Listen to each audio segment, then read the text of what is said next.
Welcome to the PRsonal Podcast, the podcast where we get to meet the real person behind the professional. I'm your host, Charlotte Nichols from Harvey and Hugo, and I'm thrilled to have sat opposite me Adam Foster. There we go.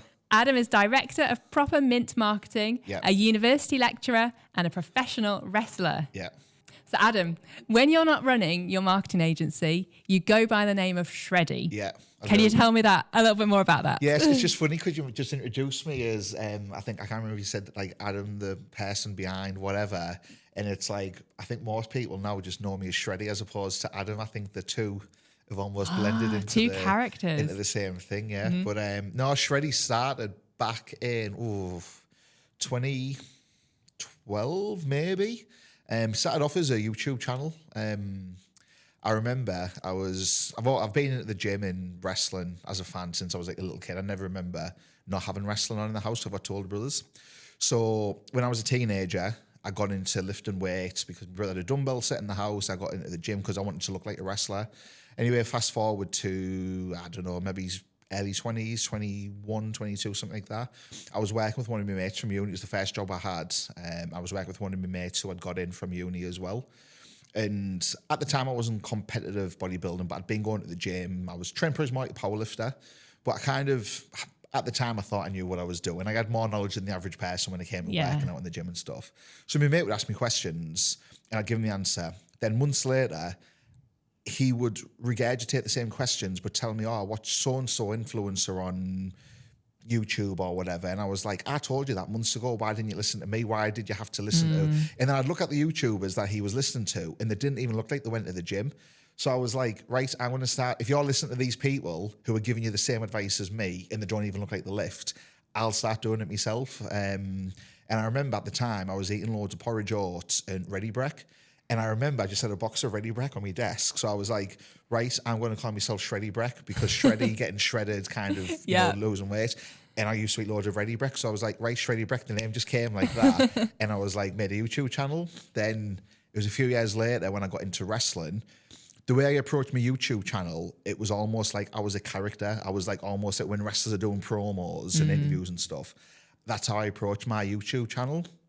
Fast forward to when I started wrestling, one of the guys at coaching at the training that I went to, he stumbled across my YouTube and he was like, this guy can talk, which is a massive part of wrestling. Mm-hmm. So he brought it up to me and said, I saw your YouTube videos. I think that's kind of where you should go. And I was that's when I started the YouTube channel, I started to kind of as if I was a wrestler.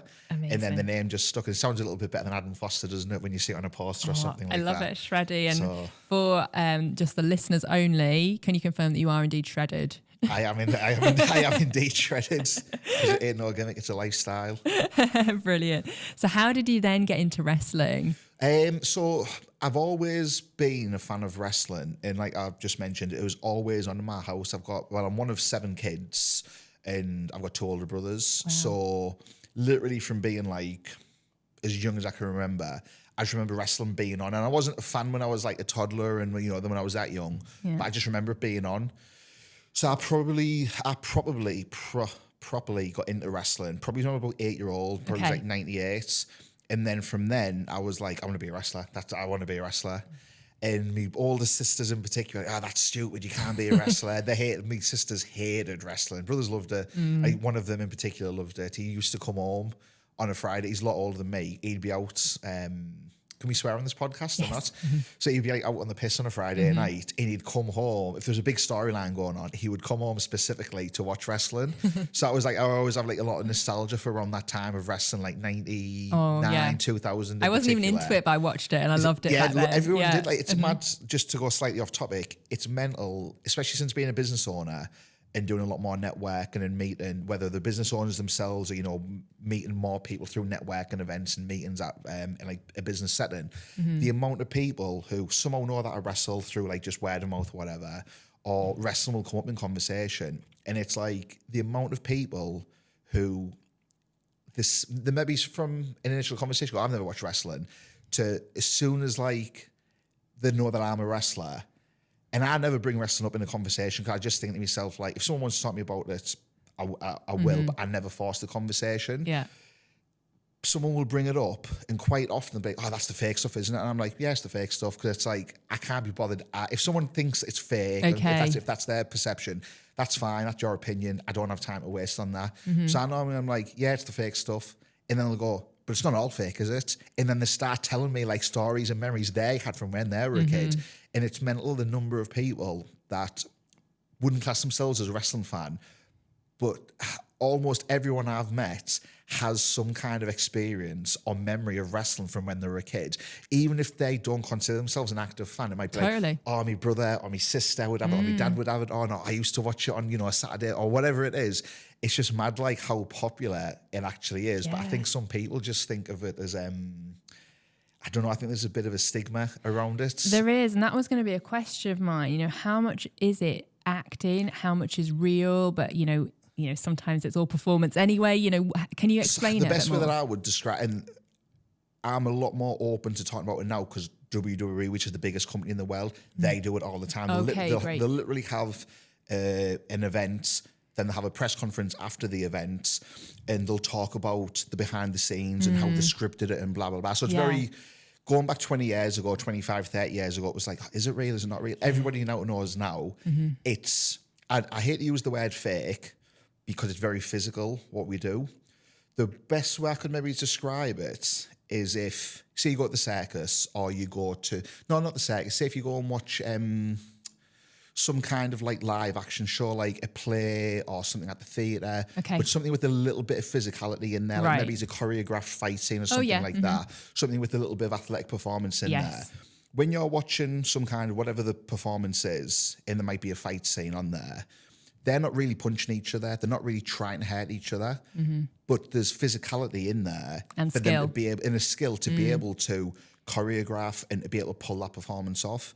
If you have the same kind of theatre or play or whatever, and there might be like an acrobatic scene in there, that's not fake. The people are jumping through hoops or they're doing backflips. Like, there's nothing fake about that.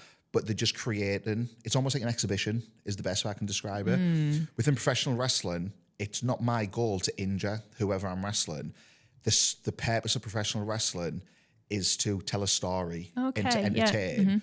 And a lot of it is obviously what goes on in the ring. There's aspects as well outside of the ring, like there's the talking, the interviews, the promos, the entrances, the backstage vignettes and little films and things like that. But when you go and watch a live wrestling show, you're kind of expecting to see the live stuff in the ring. So if I'm wrestling, my goal is if I'm throwing a punch at someone, I'm not trying to give them a black eye. I'm trying to throw a punch in a convincing way where the crowd believes, oh, he's just punched him, but without hurting the opponents. But more importantly, with wrestling, we're telling stories and we're trying to create drama. Good guy versus bad guy is probably the easiest kind of story to tell in wrestling. I love that. I think that's maybe why it's been so memorable, because everyone loves stories. It's characters, like characters. The actual wrestling, and this might annoy some people in wrestling, but the wrestling side of wrestling is arguably the least important part of wrestling. And one of the reasons I'll say that is, again, when I talk to people who are normally a little bit older than me, they'll have memories of wrestling from the 80s. And I can guarantee there's normally two wrestlers that come up as like the ones I remember, Hulk Hogan and the Ultimate Warrior. Both wrestlers are kind of known by wrestling fans as not being the best in-ring technical wrestlers, but the two of the biggest stars ever in the business. Hulk Hogan is one of the household name. It's everybody a brand, knows. Isn't it? Yeah, 100%. Like, so the in-ring wrestling is probably, don't get me wrong, like when you're watching something at WWE level, everybody's competent enough. It's not like there's people on there who don't know how to wrestle. There needs to be a base standard, but it's not necessarily the best technical wrestlers who are the most popular or draw the most money. That makes sense. It's the people who can create a connection with the crowd. It's the people with charisma. And charisma is very broad itself. Charisma might be the way somebody talks. It might be the way somebody looks. It might be the presence or the aura that they have just from the character. So it's hard to obviously define what that is. A little bit like, I've not watched it in years, but something like the X Factor. When they say this person's got the X Factor, well, what is the X Factor? It's hard to define that, but it's just kind of like, when someone's got something about them, if that makes sense. Yeah, it makes total sense. Yeah, definitely. I love that, and it all makes sense now. The stories, the characters, that's what we were drawn to. That's what it is. Like, I think back in the day, people used to say like it's soap opera, action soap operas for men, but I think now wrestling is much more global. It's much more universally accepted, where you've got males. I think going back to Brownies when I was a kid, it was more for like adult males. It was more for like teenage boys and things like that. Whereas now, I think it's a lot more diverse. For a number of years, the WWE went PG. So it was probably more of a watered down product and aimed at kids. Yeah. But now, especially over the last couple of years, it's kind of branched out a little bit more edgy again. Nothing like what it was in the late 90s, but it's a little bit edgier. Okay. A little bit more based in like realism. It's not like insulting the audience. Yes. But it's a lot more global now and caters to like males and females. Like, there's a lot, and I think that's because back when I was a kid, women's wrestling was known as, that's the toilet break match, because it would be like a 2-minute match that didn't give women the chance to succeed in that kind. They didn't give women the right storylines. Whereas now, women's wrestling is a big part of the show. Brilliant. And for many of the shows that they have, the women have main evented the same as what men would have done. So it's a lot more like on an even playing field now. So I think that's helped get more females into the product and into wrestling as well. But yeah, wrestling comes down to, the best way I would describe it is, or the way I would compare it to someone who's never seen wrestling or isn't a wrestling fan. It is almost just like a live action, I wouldn't say a soap opera, but it's a little bit like how you go to the theatre or something like that. It's that, but with more physicality, more athleticism is kind of how I would describe it. That's a good way of describing it. But I'd imagine it would take more skill to pretend to punch someone than to actually punch someone. Well, you would think so, wouldn't you? Like, if to make it look convincing at least, because anyone can just throw a haymaker and clock someone and give them a black eye. It's hard to throw a punch convincingly where someone, you can maybe fool kids into thinking it's real, but when you've got a dad who's took the kids to watch it and the dad is like, bloody hell, that must have hurt, that's when you've done a good job. And that's something that I've been taught by my coach. If he can look if he's done something and he can see in the crowd a dad with a kid, it's the dad that's like grimacing, and he knows he's done it safely, he's done his job well, because it's hard to obviously convince adults it's real. And that's, I think, one of the reasons why, like, when someone says to me, like, oh, it's the fake stuff, isn't it? I'm like, oh, yeah. Because straight away, if I'm like, oh, yeah, it's fake, oh, but it's not all fake, is it? And then they're the ones trying to tell me it's not fake, and then that's what gets a bit of a conversation going about it. That's a good answer, definitely. Oh, my goodness. And how much of it is choreographed? Is it... A lot. So it would probably depend on the specific match and the specific show. So things that you see on TV, a lot of that would be, I don't want to say choreographed, but pre-planned. Okay. Because something like a WWE, or there's another company called AEW, which is it's nowhere on the level of WWE in terms of like popularity, but it's like the class of the second biggest company in the world. Those kinds of matches that they have are very much pre-planned, where it's almost like an exhibition. Some of the styles of wrestling now, because wrestling has changed a lot over the decades, a lot of wrestling matches now, to your non-wrestling fan, might draw a lot of criticism, because I know people my age who watch it, or they'll see it like it might be on at work or in the break room, and they're like, oh, I was watching so-and-so wrestling, and it was just like an acrobatic show. I think some wrestling has kind of leaned more into that, like, showing off how athletic we are, and you're watching it, and it's a guy does a backflip and ducks, then a guy throws a punch, he does like the Matrix kind of, the Matrix duck behind, then he'll get up, then they run the ropes, and you're watching, it's like, that is very impressive to be able to athletically, but when you think about what wrestling is, it's kind of, we're trying to simulate a struggle, a competitive fight contest. It just doesn't look believable in the sense of that. I'm not saying it's right or wrong, it's just the way that wrestling has evolved. So things like that would be planned, some matches would be planned down to the bell rings, step by step, this is what we're doing. On live shows, very little is probably, it obviously depends on the wrestlers themselves, but from my experience in the shows that I work kind of at the independent level, and when you hear a lot of older wrestlers who were big stars, like wrestling back in like the 90s to like mid 2000s, a lot of those matches were less planned. You always know the finish going into a match. The promoter will tell you, really? You're going to win, you're going to lose. How do they decide that? It depends on the promoter. So it could be, let's say I'm a promoter of a show, for example, and I might have storylines or angles in mind I might have a core set of, I'm going to use these 6 guys on all of my shows.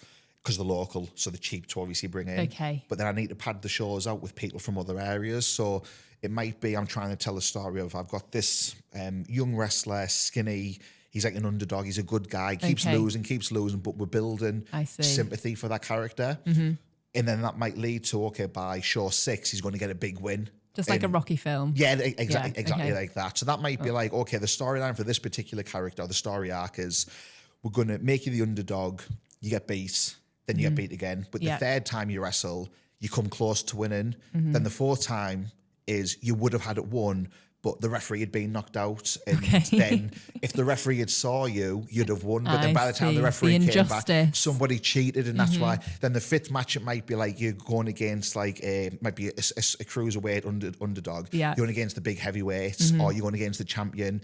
And you just to say kind of lost, so then if you get the rematch and then you have that big moment. I understand. So in that sense, it's just to promote like what storylines do they kind of want to tell. Okay. So they'll say, okay, you're going to win, you're going to lose. And again, if you're watching something like WWE or one of these programs on TV, there's literally a team of writers that go into producing those storylines. So it's a lot more thought out kind of on that level. But you'll have the promoter deciding who wins and who loses. Sometimes they might say, I want the match finish to be this particular move, or I want you to convey, like they might know, right, I want the baby face, the good guy. I want the bad guy to cheat to win. Okay. And that might just be and then it's up to the wrestlers to kind of figure that out. On the live shows, you would plan, like you would know the finish. You'd maybe come up with like the start of the match. Okay, we're going to do this. Okay. But it's not step by step and there's a lot of improvisation. You could be wrestling for 20 minutes and you might only have 4 minutes of the match planned out and the rest is kind of just working on the fly. And that's what makes kind of a good wrestler, being able to adapt to what's going on with the crowd, reacting to the crowd and controlling the emotions of the crowd. Yeah, and the chemistry between the two of you. And the two wrestlers themselves, if you're familiar with someone, it's easier, and you've worked them a lot of times, it's easier to plan less and go out there. Whereas if it's someone you've never, there's loads of times where I'll show up at a show, never heard or never met the person that I'm wrestling. You would typically plan a little bit more with that person because there's no familiarity with them. Okay. There's other guys that I've wrestled literally dozens of times. We know what each other's spots are. We'll say, at some point we'll do, it might be a sequence that lasts a minute, but backstage we'd say, we'll do that spot. And it's just, it's got 1 word or 2 words for the spot. At some point we'll do that. Some point we'll do that. The finish will go bang, bang, bang. And that's the match done kind of thing. So it's hard to give a blanket answer to how much is choreographed, but I don't think choreographed is probably the right term to use, because choreographed is like, to me, that's when you've got everything film where you're running through practice. With wrestling, you don't have the luxury of that. Maybe it's at WWE leading up to a WrestleMania, they'll put rings in the hotels for wrestlers to run through stuff. But at this level in particular, you don't get the chance to choreograph. You'll plan. You get a storyboard maybe. Is part of the joy that comes from it the improvisation anyway? 100%. Because there's a couple of ways to look at it. If you were going into a match with everything planned out, there's more stress sometimes in, if I forget that spot, then you kind of, in the moment you forgot what's going on, it's very easy to then get flustered and panic, like, I forgot that, what comes next? And you get in your own head, and then it can almost be just like a derail from there, because you get in your own heads because you mess one thing up, then you're thinking about that. So then your footing's off or you're out of position for the next thing. That doesn't look as good, and it just derails from there. Having nothing at all planned can be very daunting, because if you've got especially a longer match to fill of, say, 20 minutes, it's like, oh God, what are we going to do? So it's good to have a couple of key points planned, but it's more fun to not have everything planned, because there's like times where, so I shared a clip from a match I had, maybe 2 years ago now. It was against a wrestler called Scotty Tuati. He was a very famous, very popular wrestler back in the late 90s, early 2000s. I was able to wrestle him in Newcastle 2023. It'll been 2 years ago, June or July. So there was a spot, when I was watching the clip back, there was a spot where that we had planned. He wears a bucket hat. So I was like, I'm the bad guy, he's the good guy. I'm kind of on top. He's kind of like, he's being beat up. He's what we call selling in wrestling. So he's kind of selling the damage he's portraying. He's hurt. I'm kind of towering over him. So I go and get his bucket hat and I make a big visual of that and I put the bucket hat on, because I'm like being the showman now. I'm being like the prick, really. Like that's my job to generate heat, to make the crowd not like me. Absolutely. So I put the hat on him. then I like taunt him and do like one of his signature things. But he gets up and like makes the eye contact with me. So I'm like, we've got that stare off. He then pulls a bucket hat out of his pants, puts down. So now we're both wearing the bucket hats. So we have that moment. He starts to get like a little bit of a comeback on me. I'm able to like shut him down. I snatch his hat off him, kind of rub me crotch with it, and I just slap him. And that was completely like on the fly. I don't know what made me think of it. It was just, this will probably make the crowd boo. Yeah. And I watched the clip back and it was probably the loudest moment of the match. Yeah. And it was just something as simple as, it wasn't a move. There was no physicality. It was just literally bucket hat, disrespectful kind of rub it, slap the hat to him, and the crowd went crazy. And that was just improvisation. Yeah, it's almost like play, isn't it? The fundamentals of play. The best way, the wrestling, all the big wrestlers, all the successful wrestlers say, it's not about the moves, it's about the in-between moments of the moves and how the moves are almost like special effects, if you put it in a movie sense. You can go and watch like the latest Marvel film. Some of the Marvel films are really good, some of them are absolutely crap. They've all got special effects in them. So what makes a good Marvel film compared to a bad Marvel film? It's the story, it's the characters. Yeah, absolutely. They've all got special effects in there. The moves are almost like the special effects. If you have wrestlers who are physically doing the moves, but then they're not doing the bits between that convincing. Build the emotion. It's the emotion, the story. That's what gets the audience invested. You can have really good technical wrestlers doing move after move, move after move, and the crowd are dead because they don't care. You can have wrestlers who are a little bit more basic, but they're able to tell a story. They're able to connect with the crowd. They're able to do the basics really well in the sense of, if I've just been punched, I'm selling that punch, as opposed to just punch, I'm straight back ready to go. Because that wouldn't happen in real life. You get punched, you get clocked, like you said, like, do you know what I mean? Yeah, I do. It's those bits that create the drama. Absolutely. And it's structuring the match in a way that you take the audience on a roller coaster ride. You've got the ups, you've got the downs. The babyface, the good guy, they have their moment to shine. The villain kind of takes it away from the audience. As the babyface is doing something the audience want to see, the villain takes it away. They shut them down, they beat them up. The babyface is then fighting from underneath. It's that underdog story. Oh, totally. That's what sells. That's what makes wrestling engaging and entertaining. It's not just the, and then the moves, or if you can do really physical stuff, that takes a great match into like even better. It elevates it. It's that formula, isn't it? There's that classic formula that most films and everything, books are all based on. Hero's Journey is one of the most popular ones. Yeah. Like the hero's journey, it's like Star Wars is my favourite film. Yeah, absolutely. That follows the hero's journey. There's loads of films that follow. It's almost like a step-by-step of like how to tell a story, how to structure it in a way. But then it's putting your own spin on that. But there's like certain formulas that work, and there's a reason why they work. Absolutely. So who's your ultimate idol? So my favourite, I don't know about ultimate idol, but favourite wrestler is The Rock. He was my guy as a kid. As a teenager, he came, when I was in my early 20s, he came back into wrestling.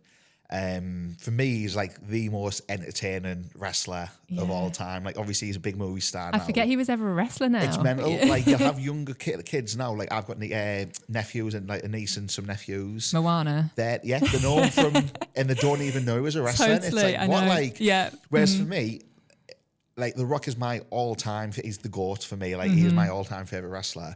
But just because I see The Rock in a film or a trailer, it doesn't make me want to go and see that film, because I'm a bit like, if the film looks good, I'll see it. Yeah. But as much as I love The Rock as a wrestler, I don't just be, The Rock's in that, I want to go and see it. There needs to be a little bit more for me. Whereas now you'll have kids who are like, The Rock's a Moana or whatever films he's in. And a lot of them don't even realise he was a wrestler. And like for me, he was a way better wrestler than he was an actor. So it's just bizarre that. But he's obviously like probably one of the biggest success stories in the world. Probably he's the most recognisable, arguably the most recognisable celebrity currently. But yeah, for me, like The Rock is my favourite of all time. Oh, I love that. And that brings me on to my next question, which is, what's your ultimate ambition in wrestling? But then also, do you want to then be a film star like Dwayne? No, I've got no ambitions for film. So the reason I got into wrestling is because I wanted to wrestle for the WWE. I didn't just do it as, a bit of a laugh or a hobby or just something to do on weekends. The only reason I started is because I thought I want to make it to WWE. So that's my ultimate kind of goal. I've had a little bit of success reaching that so far. So I've never wrestled for WWE, but I've been invited to work with them on 3 separate occasions. 3 separate occasions. Once last year when they were in Glasgow, twice this year, once in Glasgow, once in London. And I made it onto TV. So I was like a security guard. A little bit like if you're watching a TV program or a film and there's extras in the background. Oh, yeah. I was kind of in that role for wrestling. So there was a segment on the show, 3 of the big names in wrestling at the minute, Roman Reigns, CM Punk, Seth Rollins, they had one of the main events at WrestleMania. So WrestleMania is the Super Bowl. It's the wrestling's biggest event of the year. They were going to be in the main event. It's a 2-day event now. So they were going to have like the last match of night 1 of WrestleMania. They were doing a contract signing segment. So I was on this this particular episode of Smackdown as like a security guard. Cool. So I came out with a wrestler called Roman Reigns, accompanied him to the ring, kind of stood ringside in case there was any like kickoff or anything like that. Then there was a little backstage segment earlier in the show where we were filmed. Him and his manager arrived at the arena. They step out of the, I think it was a big Jeep kind of car, step out, and then like all the security guards kind of walk into shot and like escort him into the building. So that was cool because that's like a program I've watched SmackDown literally since I was a kid. Yeah, that's so awesome. To then be on that show, even just in a small role, it was like, oh yeah, this is pretty cool. So I've not quite achieved my dream yet of wrestling for WWE, but I have got my foot in the door. I'm on the radar, but my ultimate goal is to wrestle for the WWE. Amazing. Well, good luck with that. Thank you very much. And you're also a bodybuilder. Yeah. You've just come back from Australia. Can you tell us more about that? Yeah, so bodybuilding, I kind of fell into because of wrestling in a way. As I mentioned earlier, I got into the gym because as a kid, I wanted to look like a wrestler. I had 2 older brothers, had like a weight set in the house. I just started lifting, dumbbells, not having a clue what I was doing. Then when I was a teenager, started going to the gym, started reading online. This was back in like the mid to late 2000s when I was a teenager. So I don't want to say internet wasn't as prevalent as it is now, but it probably wasn't because kids now from, I don't know, being toddlers have got iPads and iPhones and they can access anything. Yeah. Whereas back then, it was harder to find information. YouTube only came out in like 2006. So there wasn't all of these influencers and there wasn't all this information available. So I would go online, Googling, how to put on muscle, how to burn fat, how to lift, how to get stronger, blah, blah, blah. Buy some of the bodybuilding magazines at the time. Yes. And it was just kind of being exposed to researching how to work out, how to do this stuff in the gym. I then got introduced to bodybuilding. And there was a couple of like, I suppose what drew me to bodybuilding in a way was some of the larger-than-life characters, a little bit like wrestling. So one of my favourite bodybuilders of all time is a bodybuilder called Ronnie Coleman. He's got the record for most, tied record for most Olympia wins. Olympia was like the biggest show in bodybuilding. Yeah. But he was very much a character as well. Okay. And that's probably what drew me to him. So just by learning how to work out, how to train, how to diet, I kind of got more exposed to bodybuilding. Then the more I fell into bodybuilding, the more serious I was taking my own training, my own diet, my own lifestyle. Like my mates would go out drinking. I stopped drinking when I was 19-year-old. Started drinking when I was 16, so a little bit younger than what I should have been. But me and my mates, there was a couple of us that could get in to some places without our ID. So you'd go out on a Friday night or a Saturday night, as I remember the days. Long time ago now for me. Long time for me. You couldn't get in everywhere, but you would know the go-to places. Yes. So when I started doing that at 16, by the time I was 19 and all my mates had their ID, I was like, this isn't... You're sick of it. Yeah, I was like, this isn't for me. I didn't like the taste of alcohol. I used to drink just because you'd get pissed because that's the thing you do when you go out. I tell a story all the time, like when I say to people, like, I don't drink anymore, we'd get shots to get pissed. Then I'd stand with... When I very first started going out, I'll have a pint, please. Pint of what? I don't know, because... You just see on TV, like on TV, the pint, please. Tasted minging, just do not like the taste of alcohol. Drink the shots to get pissed and then stand there with the bottle of Smirnoff Ice because it tastes like lemonade. Yeah. And anyway, as I started getting more into the gym, I'd say from around 18, I changed gyms. And that's when I really started like taking things a little bit more serious. Okay. So I'd stopped drinking as much. And don't get me wrong, I wasn't like an alcoholic or anything that. It's just as a kid, the thing like you do as a teenager. But I remember my 19th birthday, I went out, thought, that was a good night. Then the next day, all my mates were like, do you remember this? I was like, no. And I always thought up until that point, when people were like, I was so drunk, I can't remember.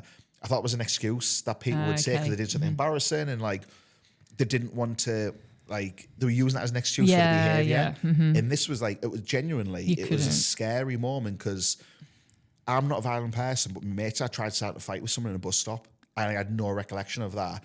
And when I heard that, I was like, the fact I don't remember it, I was obviously so drunk, I don't remember it. I just know from seeing other people drunk, like, you're not in any fit state to fight. I'd have had my head kicked in. I was like, bloody hell, that's like, one, it's not like me. Two, I'd have literally got my head kicked in if my mates didn't. I don't know what happened exactly. Yeah. But there was loads of, like, I was being sick apparently. I was being sick over a wall while my mates were wrestling on the grass outside of some nightclub in Hartlepool. And I just didn't remember any of it. And I was like, oh, this is actually a real thing that people can get so drunk. I've experienced it many a time. The first time I had experienced, I just didn't like it. Yeah. And I was like, the next day, I'd probably been hungover before, but the next day I was like a complete write-off. I was like, I can't go to the gym. I feel dizzy when I stand up. I was like, this isn't for me. And from the age of 19, I was just like, because I'd stopped drinking as much anyway, I was like, I didn't even enjoy going out. I didn't enjoy the party atmosphere. I didn't enjoy nightclubs. It was more a case of, well, this is what my mates do. So if I want to see my mates, I've got to do this. So I stopped drinking. And then again, like my mates at the time, all they did really was play footy and go drinking. I've never been into football. And I stopped drinking. Yeah. So I'd go out just for the social aspect. After an hour, my head would be done in because my mates were all pissed. Loud music, can't have a conversation, just not my scene, party in nightclubs. So that would happen. So then I wouldn't go out for a few weeks. But because I don't play football, I don't see my mates. Because I'm not going out drinking, I don't see my mates. I was like 19, 20-year-old. Saturday night after Saturday night, stuck in the house again. Yeah. A few weeks of that would happen. You kind of get that FOMO. You feel like you are missing out. You'd go out within an hour. I wish I didn't bother. So it was a little bit of a tough time because I didn't really have mates who were into the same things as we all had. We had a lot of common interests. We all played games. We would be on the Xbox and stuff. Yeah. But that's different to actually physically seeing your mates, if that makes sense. Yeah. So yeah, I stopped drinking from like a very young age. Good for you. And then, even though I wasn't competing at the time, I was living the bodybuilding lifestyle still. Tell us more about that lifestyle. So now I realise what I was doing back then. I thought I was living the bodybuilding lifestyle. Okay. It was very... So what you're doing now. What I'm doing, and the reason for that is I thought, oh, well, this is what I thought I was doing everything right. Okay. But it was just lack of knowledge. Yeah. So I was probably eating too much. Just because you'd read in the magazines, you realise, you've got to eat big to get big and stuff like that. And I look back and I was more probably like a power lifter then as opposed to a bodybuilder. Right. And I think the average person just looks at someone who goes to the gym and they'll think, look at a bodybuilder because they look big and muscular and lean. They think, oh, they're so strong. Yeah, but do you eat like 50 eggs a day? Not quite 50. But I do eat a lot of eggs. Yeah. All these stereotypes, that people build up. Exactly. Yeah. But I think people just kind of lump everything together, like powerlifting, strongman, bodybuilding, stuff like that. But the bodybuilding lifestyle, I think a lot of people think, oh, when you get ready for a bodybuilding show, you've got to be strict with your diet. And you do. Like for the 12 or the 16 weeks running up to that, you've got to be strict with the diets.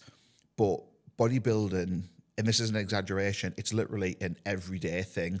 Even if you're not getting ready for a show, you have to live the lifestyle in the sense of you got to be consistent with your training, consistent more so with the diet. The diet, I think a lot of people underestimate how important the diet is. Isn't it meant to be 70-30 in terms of diet? I wouldn't even say that. I think it's like you have to be committed.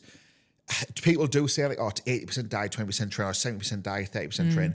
For me, that's probably the wrong way to look at it. For me, it's like you have to be bang on with your diet, 100%. Bang on with your training, 100%, because you can't out-train a bad diet. So what I mean by that is I've got mates who'll go to the gym with me, they train with me, so they're getting good workouts in. I can see they're showing up. Like maybe they might miss the odd workout here and there, but it's not enough to be like, oh, well, you're going to go from a great physique to looking like crap. Do you know what I mean? They're consistent with the training, but they don't eat well. And I know they don't eat well because they tell me they don't eat well. I'll get in the car with them and they've got like meal deal wrappers on the floor and full sugar energy drink cans, and they just make no hide, like they don't hide that, they're not even trying to portray that they eat like me.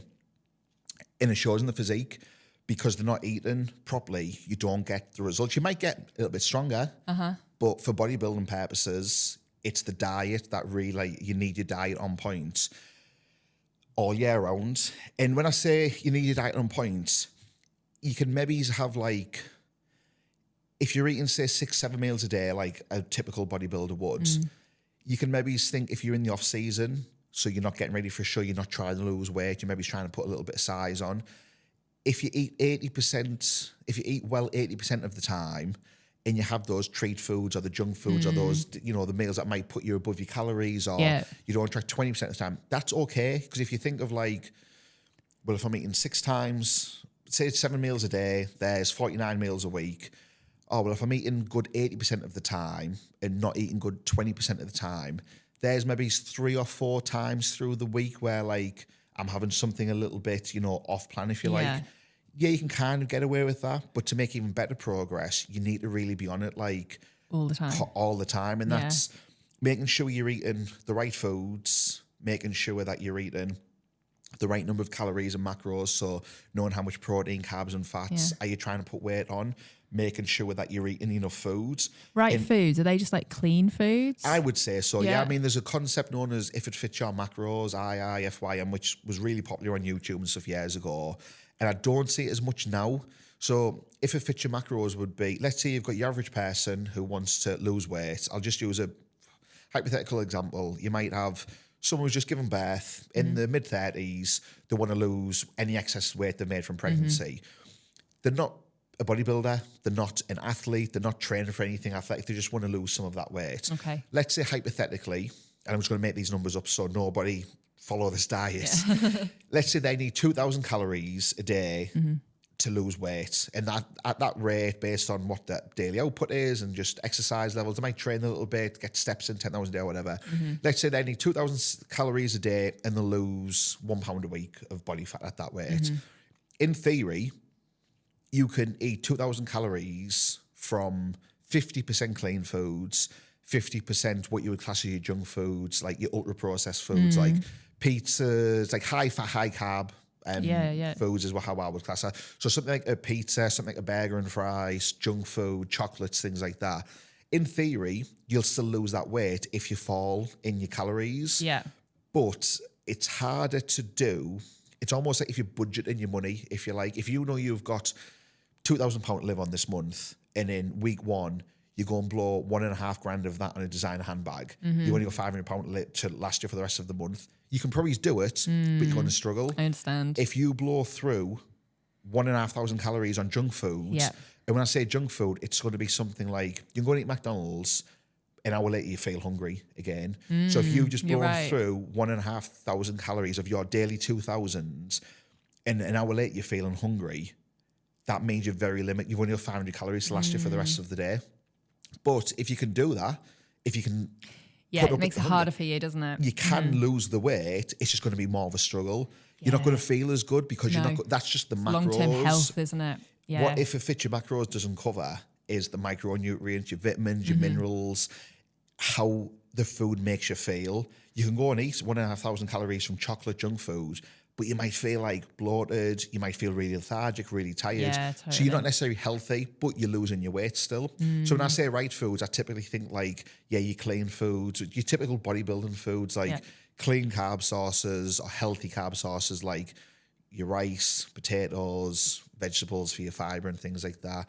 Lean protein sources for your meat, for your protein, so like chicken, lean beef, turkey, fish, eggs, and then your fats. So I personally diet on a lower fat, high carbohydrate diet, but like your fat sources would be like nuts, maybe nut butters, the fats that come as a byproduct from the meats and eggs and things.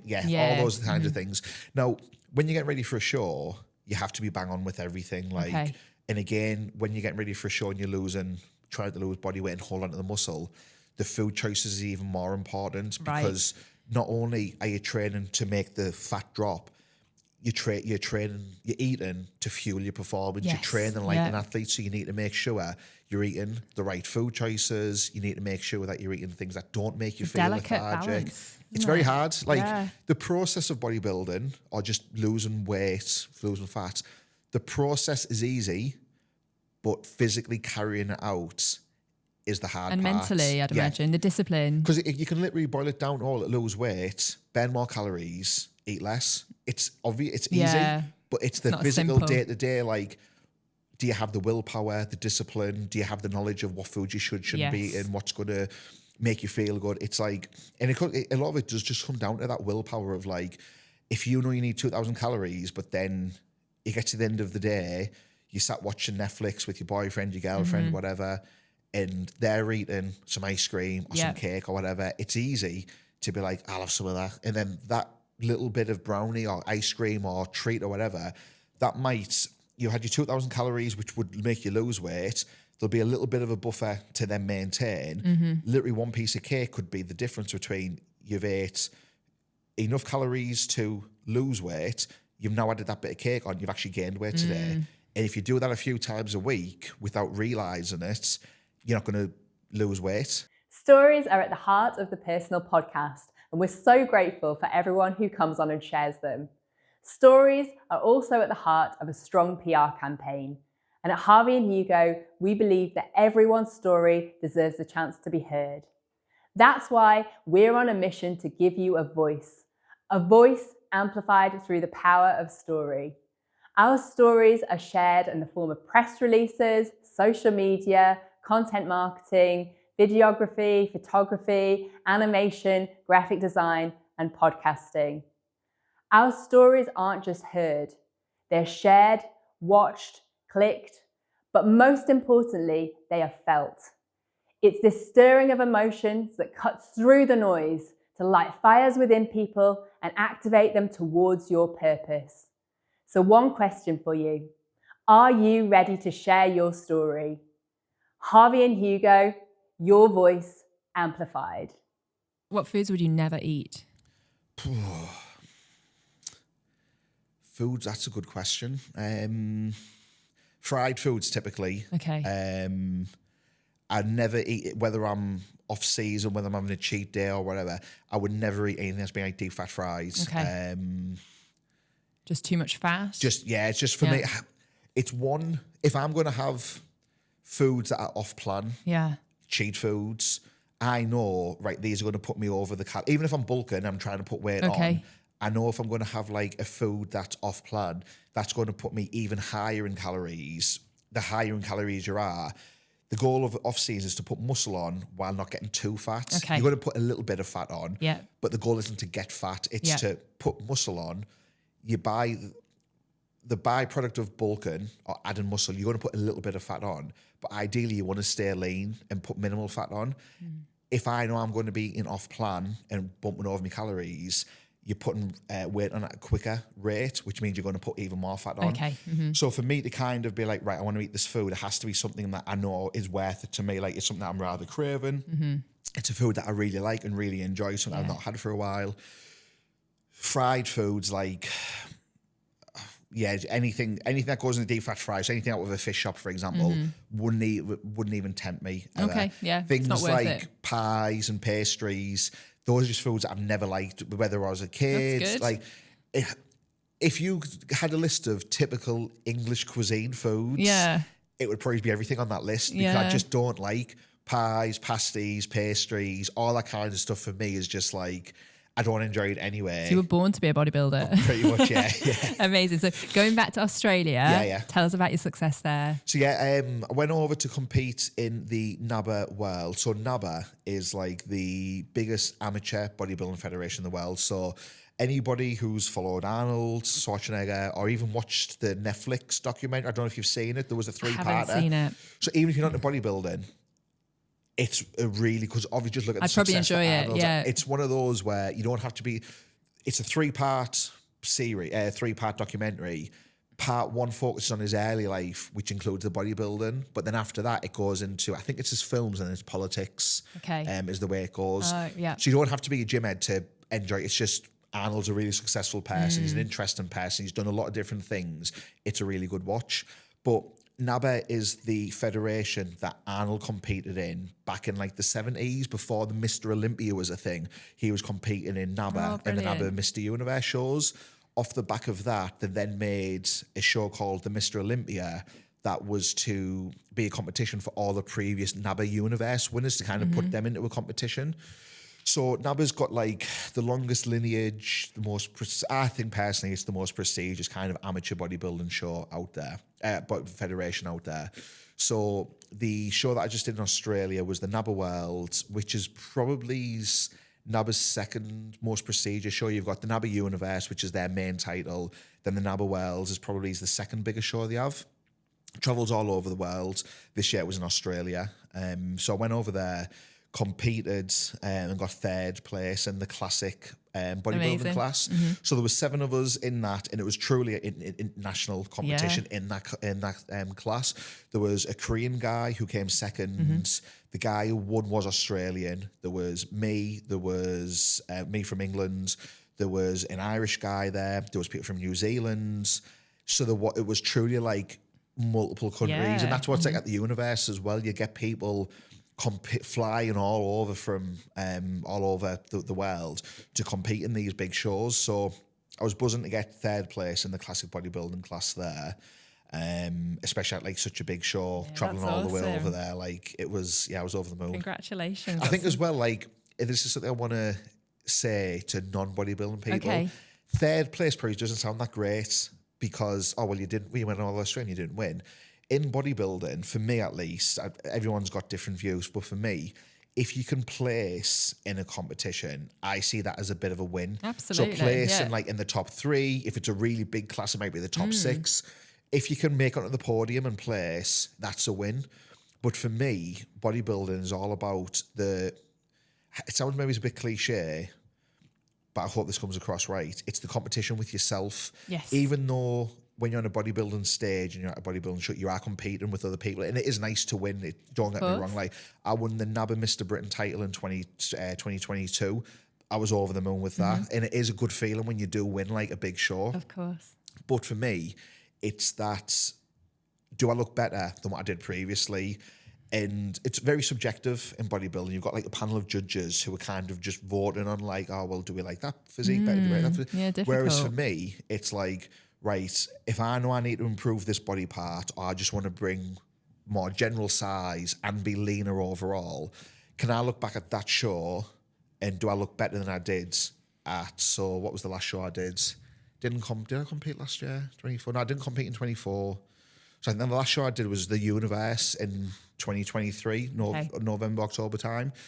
So I can look back at the NABBA Worlds compared to, which was a month ago, 3 weeks ago, compared to the Universe that I did in 2023, and I look way better. So for me, it's like, that's progression. And that's what bodybuilding's about. Like, the competitive show side, you are competing against other people, and it is nice to kind of be rewarded for that work with, a win. Yeah. But even if like you place, because you never know who's going to show up on the day, like you can't plan because you don't know who's going to be there. Yeah. So you might just have some freak who shows up, like it might be the first time they competed, but they're just a genetic freak and they've they've trained for 10 years and they just blow everybody away.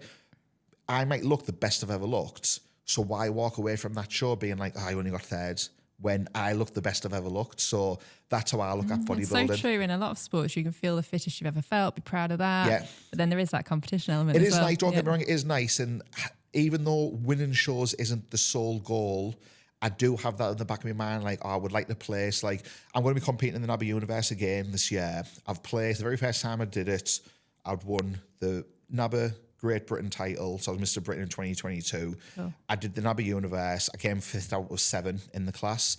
The second year I did it, I came 4th out of 7. So I'd say, there's improvement there in terms of the placement.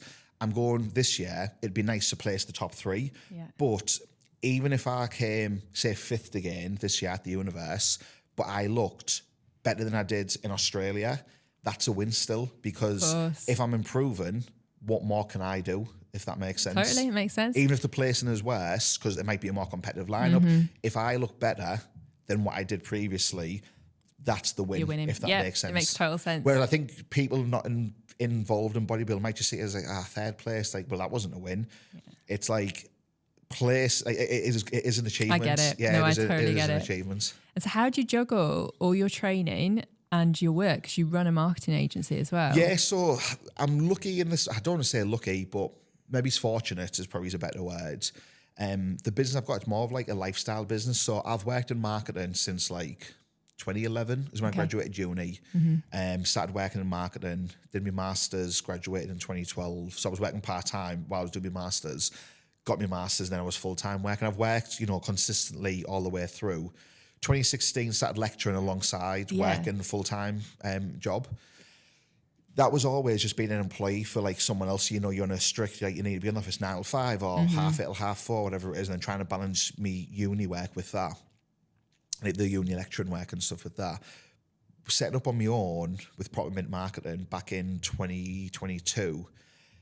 There was a few reasons why I set the business up. I kind of feel like I was shortchanged from a previous job I had. I'd been promised when I started the company, it was a startup business, I'd been promised shares in the company, and as it grows, if you do well, you're going to get shares and blah, blah, blah, blah. 3 years of busting my balls and doing a good job, I was then told, the shares are off the table. Okay. So I just felt like if I'd have put this graft in to myself for the last 3 years, where could I be now? So that was like, right, I'm doing this. Like, I'm going to do my own thing. I'm sick of putting the graft in for somebody else, being overpromised, having it under-delivered, and almost being like, not controlled by someone, but my financial success, if you like, is controlled by someone else, because they're like, oh yeah, I deem you worthy of this pay rise or not. Yeah. Not just that, it was the time as well and the work-life balance. Yeah. I wanted to be, I was really working a lot, and I was like, if I'm working this much for someone for this amount of money, I'd rather work this much for myself and see what can happen. So I set up on my own. And I think when I first set up, I did have that mindset still of like, I need to be 9 to 5 because that's all I'd ever done. Whereas 3+ years into the business now, I realise that a 9 to 5 is not an optimal way of working for humans, in my opinion. Yeah. There's times where probably as yourself, probably as people watching this, they might wake up, go to work, go to the office, have a couple of good hours, dinner time comes, think about how much time in your job you waste talking to people, procrastinating, just doing nothing. Those hours, if you work for yourself, it's like, rather than just sat at the computer forcing myself to work, I'm not being productive here. Why not go and do stuff that I'm more productive to do? So why not go to the gym, go and train, do the house, whatever it is, get away from the work mentality. And then on an evening, I don't know if it's because my girlfriend quite often works until like 10:30 at night. I find that that's a good time for me to work. Yeah, so I do similar. I'll quite often, by the time she actually does finish and get home, it might be 11:30 some nights, and I'm still on the laptop working. But I find that I'm in the zone to work then. Yeah, it's quieter. I'm productive, I can get on with stuff. Whereas if I try and just sit on my laptop from 9 to 5, I know it's just going to be times where you are procrastinating. So for me to kind of how do I balance the training, the bodybuilding with that? It's a lot easier working for myself because you have that flexibility. You like can travel. You can. So I was in Japan wrestling last year I was in Japan for almost 3 months. Oh wow! Took my laptop with me. The business ran absolutely fine. Yeah. Because as long as I've got internet, I could work. I was there wrestling. So there was days where I'm wrestling. I was on a tour bus. I tethered my phone. We've got hours of driving to do. I get on with some work. There'd then be a day where we're not traveling, we're in a city, right, I'm not going to do any work today, I'm going to get out and see the sights. Yes. You can balance Get that. the best of everything. Yeah. What job is going to give me 3 months off if I was a normal employee to go and do that? It's just not going to happen. Yeah. So for me, I actually find it's easier working for myself, working my own schedule, because as long as I know I'm maintaining good relationships with my clients, and if I know their work hours are 9 to 5, book the meetings in around them. I have some clients who are like me, the freelancers or they own their own business and they'll work anytime. So I'll have clients that I do meet outside of work, typical working hours. I'll book meetings with them, 5:30, 6 o'clock at night, because that's how they work as well. You have that flexibility. As long as I know that I've got good relationship with my clients, I'm doing the right stuff to deliver the right results. They're happy with the work I'm doing. I don't need to be sat on my laptop 9 to 5. No, it makes sense. How often do you train a week? I would say on average for weight training, between 5 and 6 times a week. Okay. When I'm getting ready for a show, that might differ a little bit. I might be doing a little bit more cardio. I might be doing a little bit of extra work and stuff. But I would say on average 5-6 days a week for weight training. Oh, I have so many more questions to ask you, Adam, but time is against us. Right. So we're going to have to go on to the Quick regular fire round. questions, the quick fire round. So on a scale of 1 to 10, 1 being the worst, 10 being the best, can you rate yourself at the following, please? Go on then. Number 1, how good looking are you? How good looking am I? Well, this depends if you're asking Adam or Shreddy, because Shreddy would say it's an 11 out of 10. Brilliant. We'll go with Shreddy. There we go. How funny are you? It's 10 out of 10. Awesome. How good at cooking? I am pretty good at cooking, but cooking the basic meals. Like, I can cook good scrambled eggs. I can cook good chicken and rice. I'm not very good at cooking steak. Alice is the one who cooks the steak in our house. I would give myself and my diet a good 7 out of 10. Awesome. I can make the typical boring bodybuilding meals. I can make them taste good, and that's all I need. Well, that's important. Yeah. Singing. Do you sing? Oh, no, I don't sing. I'll be humble. I'll give myself a 2 out of 10 for singing. And we've covered alcohol. You don't drink alcohol, so is that a 0? The only time I do drink alcohol, actually, is the night before a bodybuilding show. Oh, interesting. And that's because, so I'll either have white wine or vodka, and you drink that purely to help dehydrate. It's a diuretic. Yeah, it's a diuretic, yeah. Yeah, interesting. It's the only time I drink. Okay, and you just have like a glass, or do you have the bottle? So I would have, if it was vodka, it would be definitely not a bottle, maybe it's a couple of shots. Okay. If it's wine, I would maybe go half a bottle to 3/4 of the bottle, maybe. Yeah. I don't like the taste of it, so literally what I would do is, when I was a little bit younger, first competing, get me shaker bottle that I always drink water out of. Literally, as I'm going to bed, I'd pour 500 mils into the shaker, gulp it, lay down, go to sleep, because I just didn't like the taste of it. So I'm not drinking it you're drinking it for a purpose, to help dehydrate you, to help get some of that water out the night before a show. So I'm not sat there like drinking it, as a... Interesting. You think there's a healthier alternative? Well, yeah, I mean, I suppose half a bottle of wine once a year or once maybe, it's probably not that unhealthy. No, of course. But I'm just thinking, the next day, do you feel groggy? Does it affect your sleep? Surprisingly, no. So and I don't know if it's because I neck it and then just go to sleep. Yeah. And then I wake up and and you got to think it's only half a bottle that maybe he's having. Yeah. It's probably not enough to like have a hangover. Because I weigh a bit more than the average person as well. It's probably not enough to impact me. Yeah. Whereas if I was sat there drinking though. it slowly over the night, maybe I might get a little bit, tipsy. I don't know, but it doesn't really affect me. Okay, cool. Parenting skills. Do you have any animals or children? Got six cats. I was going to say 6 kids there. I've got 0 kids, and I never want kids. Okay. Me and Alice, my girlfriend, never ever want kids. We'll never have kids. That's cool. We got 6 cats though.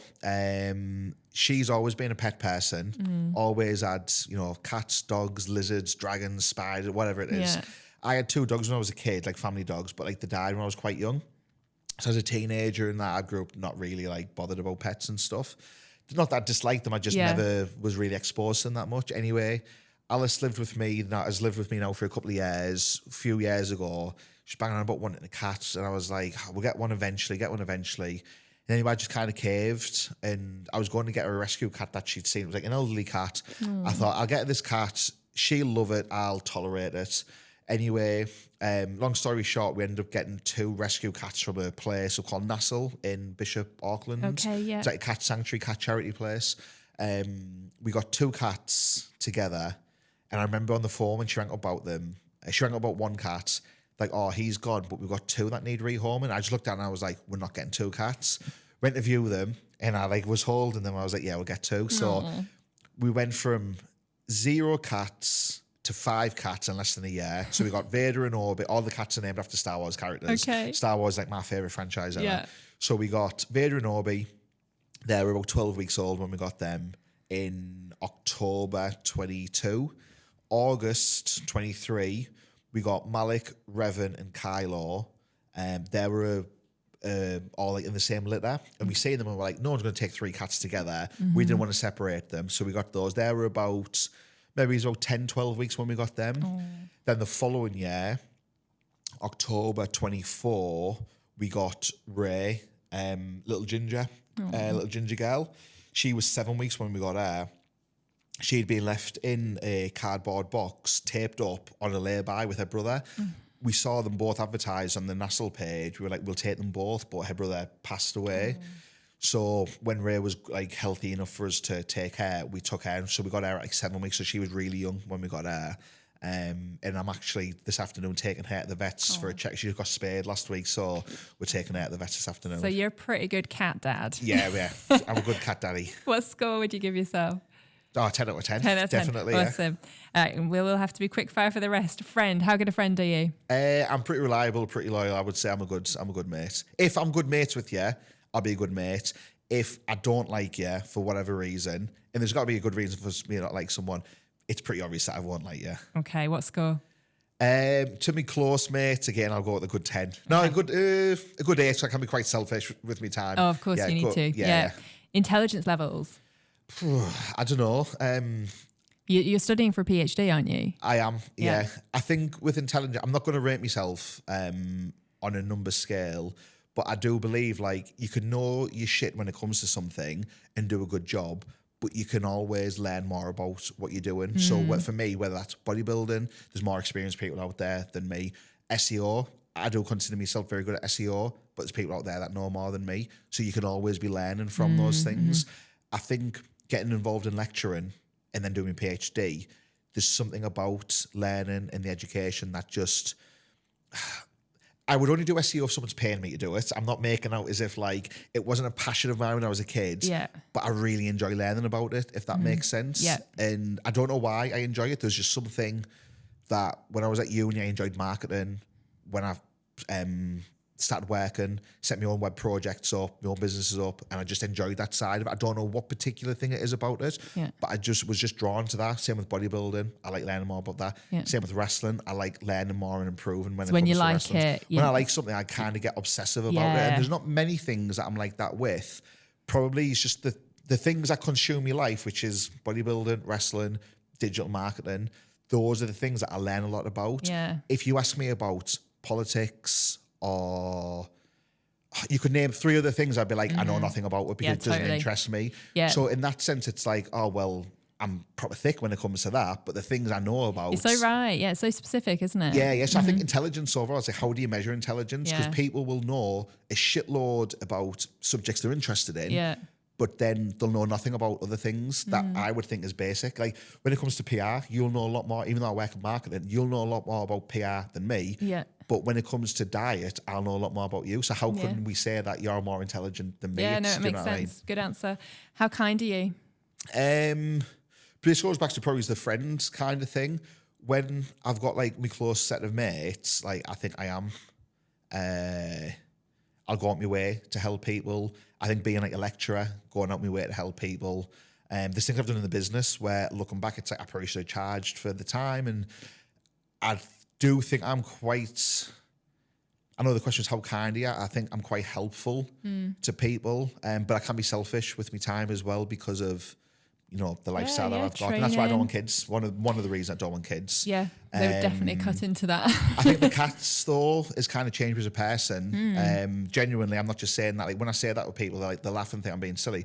I think getting the cats has kind of changed my perspective on things a bit, like to adopt cats and to look after cats, like rescue cats, any kind of animal, like there's got to be a good level of kindness there because you've got these, I suppose, helpless, you know, reliant animals that without someone looking after them wouldn't survive. Yeah, no, I agree. And the fact that I've went from 0 to 6 of them, it's like, yeah. You don't do things by halves, do you? No, you gotta go full pedal. Final question: how good at sex are you? How good at sex am I? That's my girlfriend, that one, I suppose. We've been together for a long time, so I would think pretty good. Awesome. I've made you blush. Yeah. Thanks, Shreddy. Thank you very much. Thanks for having me.